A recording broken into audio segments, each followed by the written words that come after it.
The Rari Empress sat aboard her throne on the star beast she had named as her own.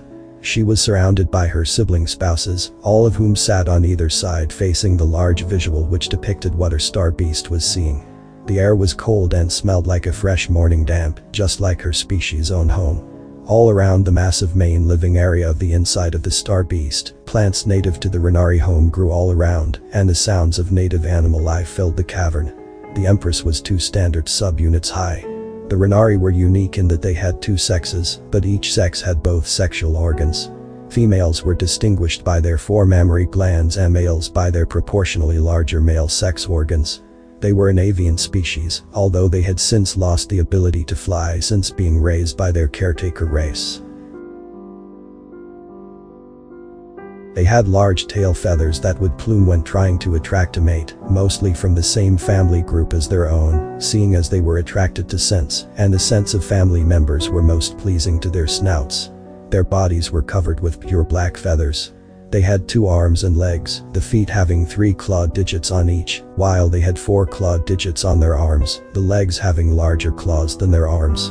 The star beast's eyes displayed the eternal night, with many stars visible. In the peripheral the Emperor saw other Rari-owned star beasts sitting, waiting. They looked right where they were, natural, and the Empress took pride in her soldiers. She clenched her beak in nervousness and shot up a quick plea to the Rari caretaker race, who had raised the Rari half a rotation ago, and given them the gift of thought and learning. The Rari caretakers, the Clade, had vanished from the Verilex long ago, but there had been reports of sightings of them which still reached the Rari section. Something caught her eye and she froze. Holding up her claw she motioned for her commanders to hold off until the distortion in front of their star beast ceased. Stars warped and in its place hovered an abomination. Unlike real star whales, this artificial one glistened with metal armor and was illuminated by impossibly bright lights. Empress, one of her sibling wives, interrupted her thoughts. The star beast is sensing small foreign objects approaching every one of our star beasts. The rumors were true then. These beings relied on an unusual form of communication instead of the usual star beast telepathic links. Open the gills and let the object in, then bring it here. One of her subordinates stood from his spot and rushed off to the nearest gill. The Empress tapped her throne, a habit she was trying to get rid of, with no success. One of her sibling husbands, the male she was the closest to of her brood, placed his claw on hers and held it gently. She looked over at him. Her plumes began to rise in a sign of appreciation of his gentleness. He blinked rapidly in response, indicating that he was pleased to help. The subordinate returned with a small metal sphere. He handed it to her. It was cold and lifeless, something she expected from all objects used by these creatures. On it was an inscription in the dominant Rari tongue. Place the sphere in front of your star beast's visual and wait. She handed it back to her subordinate and relayed the instructions. He placed it on the grassy ground in front of the visual and moved away. They waited. Suddenly it appeared to open like an egg, and a bright light was emitted from the inside. Another type of visual appeared, but this one hovered in midair. On the display it showed the interior of the artificial star beast. Unlike her own, the inside appeared cold and inorganic. No plants or animals, just lights blinking and unusual sounds. Not even the breathing that she was accustomed to in her own star beast. In the center of the visual sat an armored being, looking back through an iron mask. Its 2 dim red eyes brightened ominously back at her. She stood and faced the visual proudly, like the many empresses before her had when negotiating. I am Empress Kali of the Rari Otter. To whom am I speaking? The being on the other side stood as well. In a perfect recreation of the dominant Rari language, it replied, I am the commander of this vessel, the name of which in your language translates to vengeance. I advise you to keep that in mind. My name is not important for this transaction. Is it not?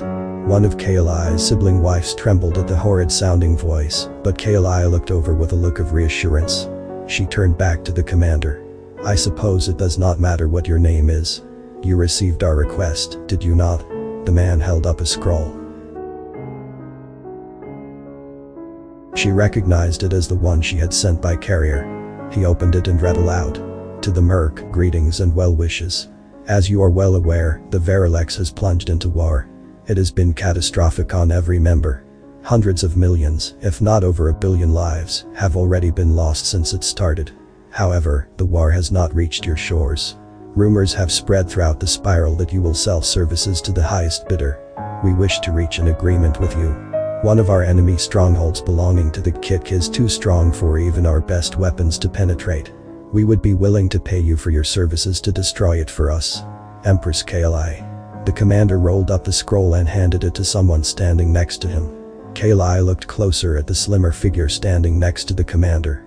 She almost lost her cool when she recognized the figure as being a Varen, the race that had become the Merc slaves after attacking them. The furry tail from behind the armor gave it away, as did the two triangle-shaped ears coming from the head. The Varen had once been the most powerful race in the Verilex, but it appeared that their slavery to the Mercs had been lifted and they'd become allies. Speak quickly, Empress, the commander said. We have many asking for our services. Why should we lend our knowledge to you out of all the applicants? She inhaled and blinked once before continuing. We can offer much in the way of payment.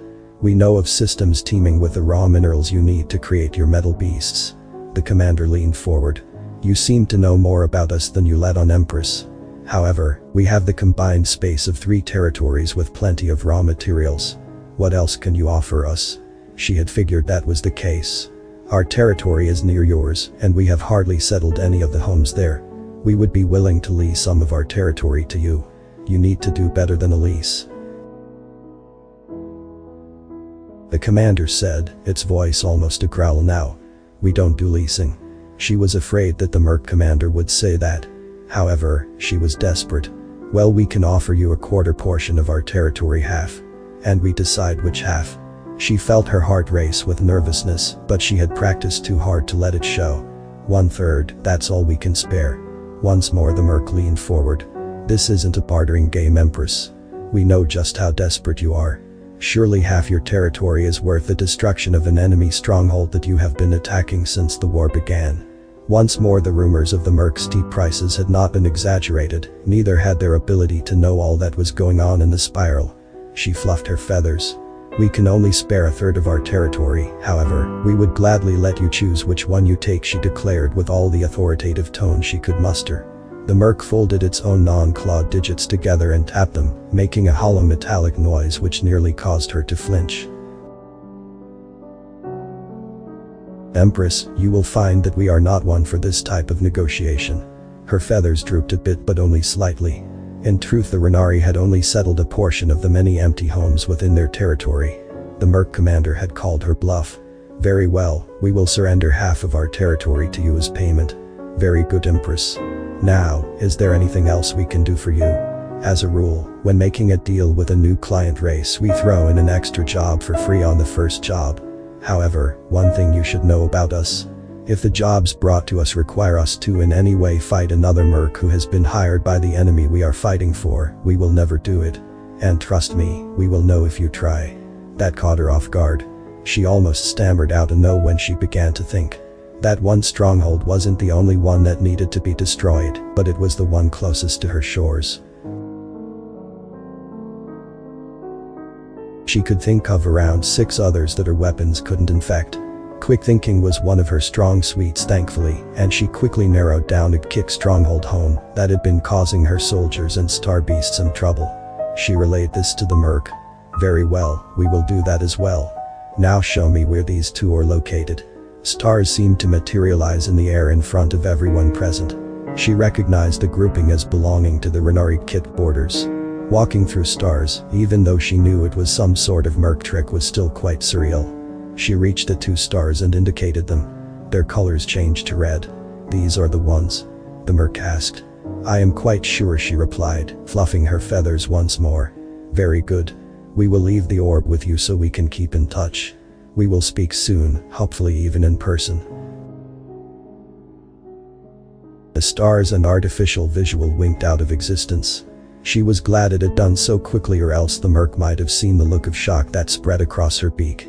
On the star beast visual, the Empress watched as the Merc's metal beast made a lumbering turn and accelerated away until it was almost indistinguishable from any star. In the back of her mind, an old Merc saying popped into being, something about making a deal with the devil. Sorry for not posting anything here lately. My Navimia and Magi series are on a hopefully temporary hiatus until I have found a new place to live, and with school starting this September, I may not be able to post as often as I want. However, I will do my very best to post continuation of those stories within a month or so. Author's name and the link to original text in the description. Consider tapping the thumbs up and pressing the subscribe button if you enjoyed this video. And please join our channel.